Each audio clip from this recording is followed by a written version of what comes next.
Добро утро, клас! Днес ще обсъдим значението на защитата на вашите лични данни и предотвратяването на измами. В днешната дигитална ера нашата лична информация е ценна и е от съществено значение да бъдем бдителни за това как тя се използва и споделя.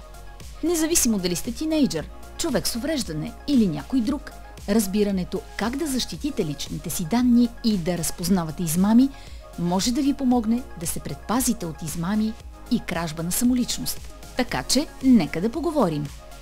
Личните данни се отнасят до всяка информация, която може да се използва за идентифициране на дадено лице, като име, адрес, дата на раждане, единен граждански номер или финансова информация като код за достъп до банково приложение. Тези данни често се събират от фирми, държавни агенции и други организации, за да предоставят услуги или да потвърдят вашата самоличност. Защитата на вашите лични данни е от решаващо значение поради няколко причини.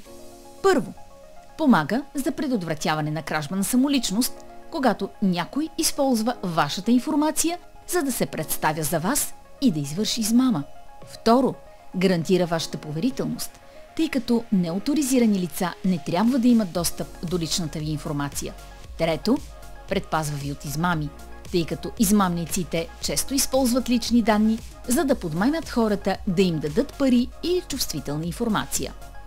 Ето няколко съвета за защита на вашите лични данни. Използвайте силни, уникални пароли за всичките си акаунти и ги променяйте редовно. Активирайте двуфакторно удостоверяване, когато е възможно, което добавя допълнителен слой на сигурност.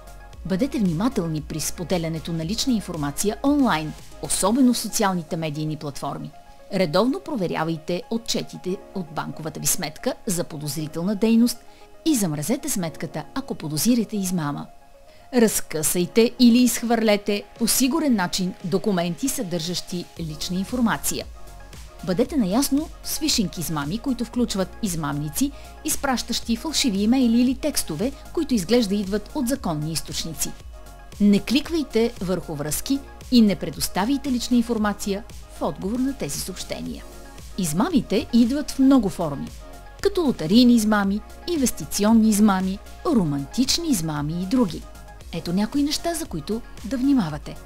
Непоискани искания за лична информация или пари. Тактики за продажба под голям натиск или обещания за бързо забогатяване. Заявки за превеждане на пари, използване на предплатени карти или изпращане на пари в брой по пощата.